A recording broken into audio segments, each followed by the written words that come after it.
नमो बुद्धाय। मृत्यु अटल है, फिर चाहे हमारे स्वयं की हो या प्रियजन की। इनके बारे में ख्याल आते ही डर जाते हैं।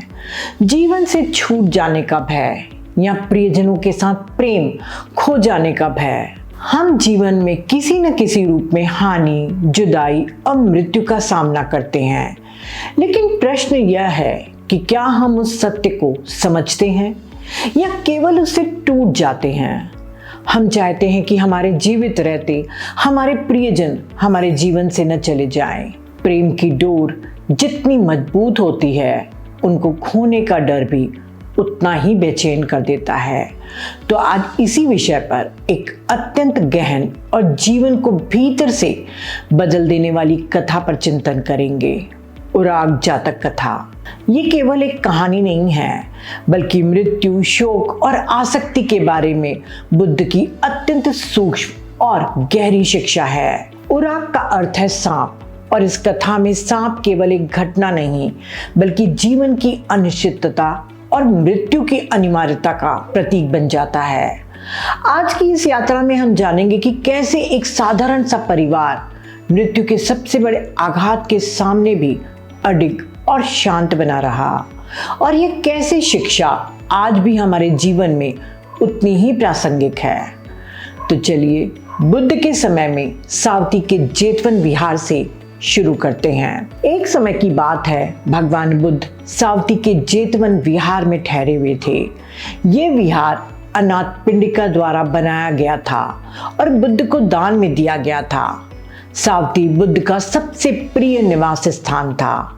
सावती शहर में एक धनी जमींदार रहता था। उसका इकलौता पुत्र अचानक मर गया। जमींदार इतना शोकाकुल हो गया कि वह रोज शमशान जाता, रोता पीटता और पुत्र की याद में तड़पता रहता। वह पुत्र की मृत्यु को स्वीकार ही नहीं कर पा रहा था। एक सुबह भगवान बुद्ध संसार का अवलोकन कर रहे थे कि उस दिन किसे आध्यात्मिक सहायता दी जा सकती है। तभी उनकी नजर उस जमींदार पर पड़ी जिसने श्रोतापन्न की प्रथम अलौकिक अवस्था प्राप्त करने के लिए पर्याप्त गुण विकसित कर लिए थे। भिक्षा के बाद बुद्ध एक भिक्षु के साथ जमींदार के घर पहुंचे। जमींदार ने बुद्ध का सम्मान पूर्वक स्वागत किया और आसन दिया। बुद्ध ने प्यार से पूछा, गृहस्थ तुम इतने दुखी क्यों हो? जमींदार ने रोते हुए कहा, भगवान मेरे पुत्र की मृत्यु हो गई है, मैं इस दुख को सहन नहीं कर पा रहा हूँ। बुद्ध ने शांत स्वर में समझाया, सभी प्राणियों के लिए मृत्यु निश्चित है। ये एक व्यक्ति या एक गांव तक सीमित नहीं है।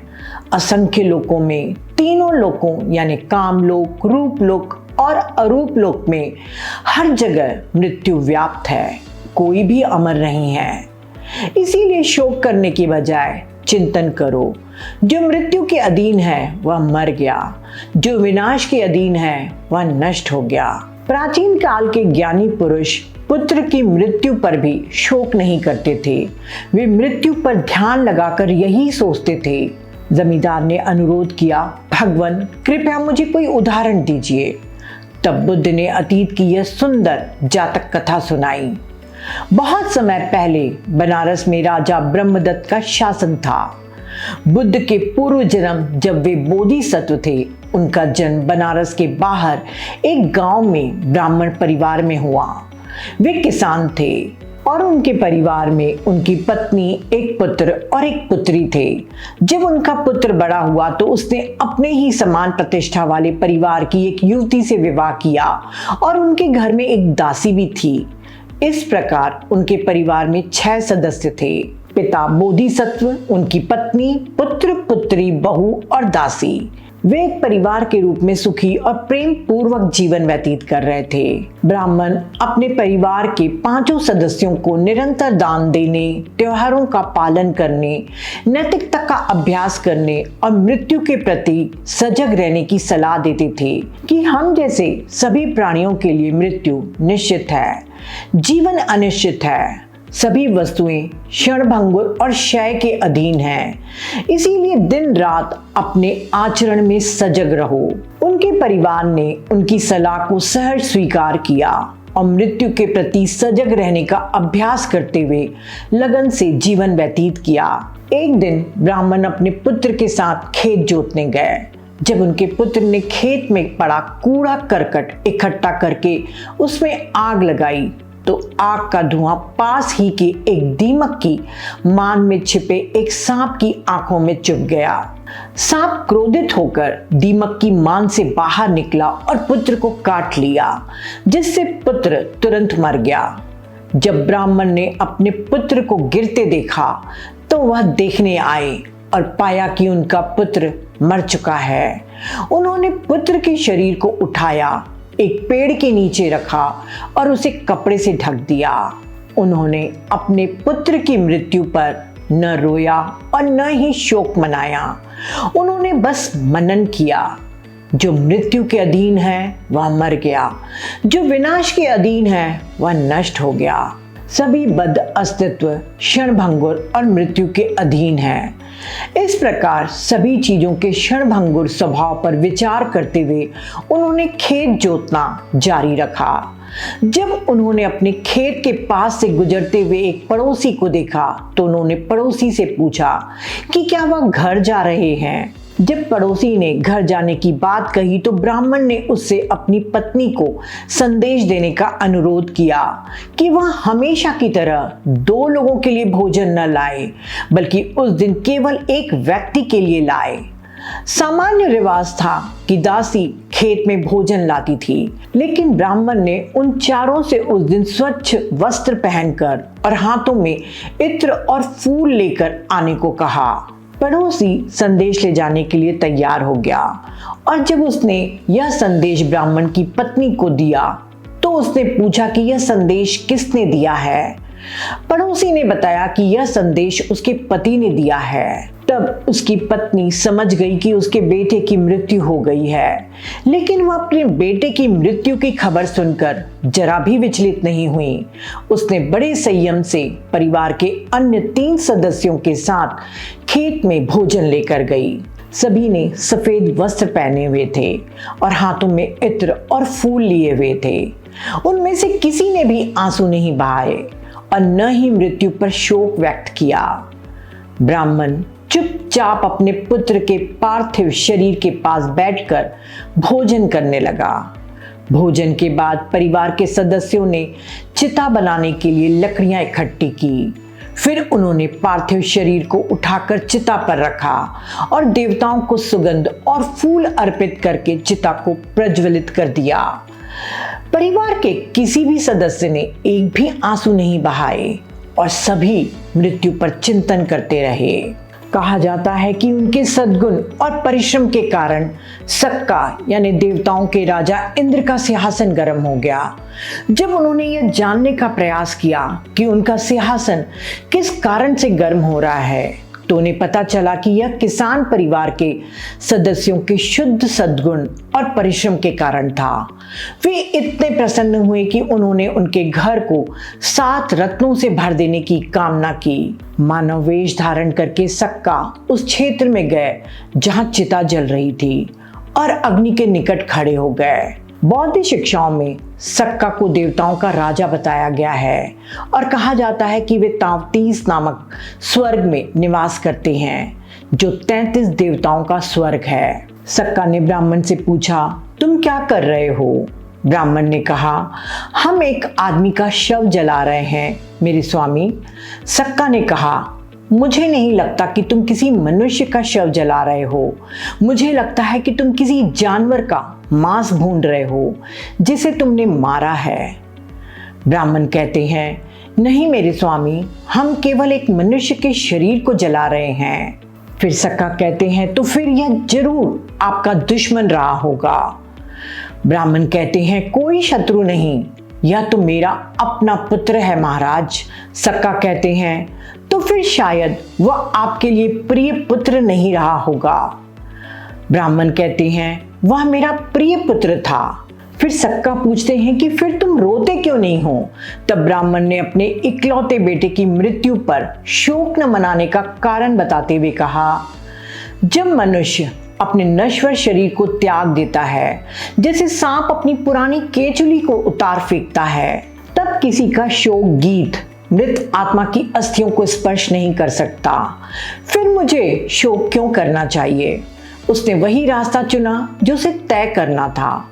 ब्राह्मण का उत्तर सुनकर सक्का ने ब्राह्मण की पत्नी से पूछा, जो मृतक की मां थी। मां ने जवाब दिया, मैंने उसे 10 महीने तक अपने गर्भ में पाला, उसे अपना दूध पिलाया, बड़ा किया। वह मेरा प्रिय बेटा था मेरे स्वामी। सक्का ने कहा, फिर आप उसकी मृत्यु पर क्यों नहीं रोती? मां ने कहा, बिना बुलाए वह यहाँ आया, बिना कहे जल्द ही चला गया। जो जैसे आया वैसे ही चला गया, इसमें दुख की क्या बात है? मुझे शोक क्यों करना चाहिए? उसने वही रास्ता चुना जो उसे तय करना था। फिर मृतक की बहन से पूछने पर सक्का को जवाब मिला, यदि मैं उपवास करूं और रोऊं तो इससे मुझे क्या लाभ होगा? अफसोस, मेरे सगे संबंधी और भी ज्यादा दुखी होंगे। फिर मुझे शोक क्यों करना चाहिए? उसने वही रास्ता चुना जो उसे तय करना था। बहन के बाद सक्का ने बहू से पूछा, तब बहू ने जवाब दिया, जैसे बच्चे ऊपर चांद को पकड़ने के लिए व्यर्थ में रोते हैं, इसीलिए मनुष्य व्यर्थ ही अपने प्रियजनों के बिछड़ने का शोक मनाते हैं। उसने वही रास्ता चुना जो उसे तय करना था। पत्नी का जवाब सुनकर सक्का ने नौकरानी से पूछा और उसने जवाब दिया, मेरे युवा स्वामी मेरे अत्यंत धैर्यवान, प्रेममय और दयालु थे और मेरे लिए पालक पुत्र के समान थे। पर मिट्टी का टूटा हुआ घड़ा, इसे कौन फिर से जोड़ सकता है? इसी प्रकार मृतकों का शोक मनाना व्यर्थ का श्रम है। मुझे शोक क्यों करना चाहिए? उसने वही रास्ता चुना जो उसे तय करना था। उन सब की बातें सुनकर सक्का बहुत प्रसन्न हुए और उनसे कहा, तुम सब ने मृत्यु का चिंतन करके पूर्ण जीवन व्यतीत किया है। अब तुम्हें अपने हाथों से परिश्रम नहीं करना पड़ेगा। मैं सक्का देवताओं का राजा हूँ। मैं तुम्हारे घर में अनगिनत और प्रचुर मात्रा में 7 खजाने उत्पन्न करूँगा। दान करो, पवित्र दिनों का पालन करो, नैतिकता का अभ्यास करो और अपने कार्यों में सजग रहो। और उन्हें इस प्रकार सलाह देने के बाद सक्का ने उनके घर को अपार धन से भर दिया और चला गया। जमींदार से बातचीत पूरी करने के बाद भगवान बुद्ध ने कहानी में शामिल लोगों की भूमिका के बारे में बताया कि उस समय मैं स्वयं ब्राह्मण था, मेरी पत्नी खेमा थी, पुत्र राहुल था, पुत्री उपलवन्ना थी और दासी खुजुतारा थी। कहानी समाप्त होने के बाद बुद्ध ने उस जमींदार से कहा कि ज्ञानी लोग ऐसे ही होते हैं, वे मृत्यु को समझते हैं, इसीलिए शोक में डूबते नहीं हैं। ये सुनकर उस जमींदार के भीतर गहरा परिवर्तन हुआ और उसने सोतापन की अवस्था प्राप्त कर ली। इस पूरी कथा का सार यही है कि दुख का कारण केवल घटना नहीं होती, बल्कि हमारी उससे जुड़ी हुई आसक्ति और अज्ञान होता है। जब हम समझ लेते हैं कि सब कुछ नश्वर है, तब शोक स्वतः कम होने लगता है। फ्रेंड्स, मध्यम निकाय 87 में एक ऐसी ही दूसरी कथा पियत जाति का गहराई से जुड़ी हुई है। एक गृहस्थ का इकलौता बेटा मर गया। वह शमशान में रोता रहता था, मेरे इकलौते बच्चे तू कहाँ चला गया? जब वह भगवान बुद्ध के पास पहुंचा तो बुद्ध ने कहा, प्रियजन से ही शोक, विलाप, दुख और व्यथा उत्पन्न होते हैं। गृहस्थ इस गहरी शिक्षा को न समझ पाया और बोला, प्रियजन तो सुख देते हैं, शोक नहीं, और वह नाराज होकर चला गया। यह सुत यही नहीं खत्म होता। ये बात राजा पसनेरी कोसला तक पहुंचती है। राजा को भी यह बात बड़ी अजीब लगती है। वह अपनी रानी मल्लिका से यह बात कहते हैं कि भगवान बुद्ध कहते हैं कि प्रियजन शोक का कारण होते हैं। रानी मल्लिका बहुत बुद्धिमान थी। वे राजा को समझाती हैं कि बुद्ध की बात सही है। वह कई उदाहरण देती हैं कि अगर राजा का कोई प्रिय व्यक्ति, पुत्र, पुत्री, रानी आदि मर जाएं, तो राजा को कितना दुख होगा। अगर किसी अजनबी का मरना हो तो उतना दुख नहीं होता। इस तरह रानी साबित करती हैं कि आसक्ति जितनी ज्यादा होगी, शोक उतना ही गहरा होगा। राजा अंत में मान जाते हैं कि भगवान बुद्ध की बात सत्य है। धम्मपद में इस सुत का वर्णन है। धम्मपद में कहा गया है, पियतो जायति शोको पियतो जाति भयम पियतो विपमुतस्य नत्थि शोको कुतो भयम। अर्थात प्रिय से शोक जन्म लेता है और प्रिय से भय जन्म लेता है। प्रिय के बंधन से मुक्ति पाकर न शोक होता है न भय। उराग जातक में पूरा परिवार रोज मरणासति अर्थात मृत्यु चिंतन करता था, इसीलिए आसक्ति कम थी और समता बनी रही। प्रिय जाति का सुत ठीक उसी आसक्ति को उजागर करता है जो शोक पैदा करता है। आज के समय में ये शिक्षा कितनी प्रासंगिक है। हम अपने प्रियजनों से इतना आसक्त हो जाते हैं कि उनका जाना असहनीय लगता है। भगवान बुद्ध द्वारा दिए गए 5 दैनिक चिंतन हमें रोज कुछ मिनट बैठकर करने चाहिए। पहला, मैं बुढ़ापे के अधीन हूँ। दूसरा, मैं बीमारी के अधीन हूँ। तीसरा, मैं मृत्यु के अधीन हूँ। चौथा, मुझे अपने प्यारे और प्रिय सभी लोगों से अलग होना पड़ेगा।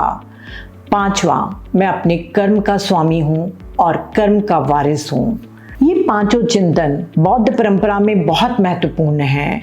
इन्हें रोज सोचने से अहंकार कम होता है, जीवन की नश्वरता समझ आती है और हम अधिक सजग, करुणामय और कर्मों में सतर्क हो जाते हैं। फ्रेंड्स, भगवान बुद्ध शोक को सांत्वना नहीं देते, बल्कि उसकी जड़ बताते हैं आसक्ति। इससे व्यक्ति को समझ आता है कि शोक करना अनिवार्य नहीं है, बल्कि यह आसक्ति पर निर्भर है। उराग जातक से शिक्षा मिलती है कि आसक्ति को कम करके समता रख सकते हैं। प्रिय जाति का सुत ठीक उसी आसक्ति को दिखाता है जो शोक पैदा करता है। आज के समय में ये शिक्षा उतनी ही प्रासंगिक है। हम सभी अपने प्रियजनों से जुड़ाव रखते हैं और उनका खोना अत्यंत पीड़ादायक होता है। लेकिन यदि हम इस सत्य को धीरे धीरे अपने भीतर उतारें कि हर चीज बदलने वाली है, हर संबंध अस्थायी है, तो हम जीवन को अधिक गहराई से जी सकते हैं। ये शिक्षा हमें कठोर नहीं बनाती, बल्कि हमें संतुलित और जागरूक बनाती है। और यह विचार हमें दुखी करने के लिए नहीं, बल्कि वास्तविकता के करीब लाने के लिए है। और जब हम इसे समझ लेंगे और हमारे जाने का समय आएगा, तब हम अनासक्त रहने की कोशिश करेंगे ताकि हम सुगति में जा सकें। तो फ्रेंड्स, अपने प्रियजनों के, अपने करीबी लोगों के लिए समय निकालें, उन्हें सुख देवें, सेवा करें। पता नहीं कौन कब इस यात्रा को छोड़ दे। अंत में मृत्यु कोई अंत नहीं, बल्कि अस्तित्व का एक स्वाभाविक नियम है। सबका मंगल हो। नमो बुद्धाय।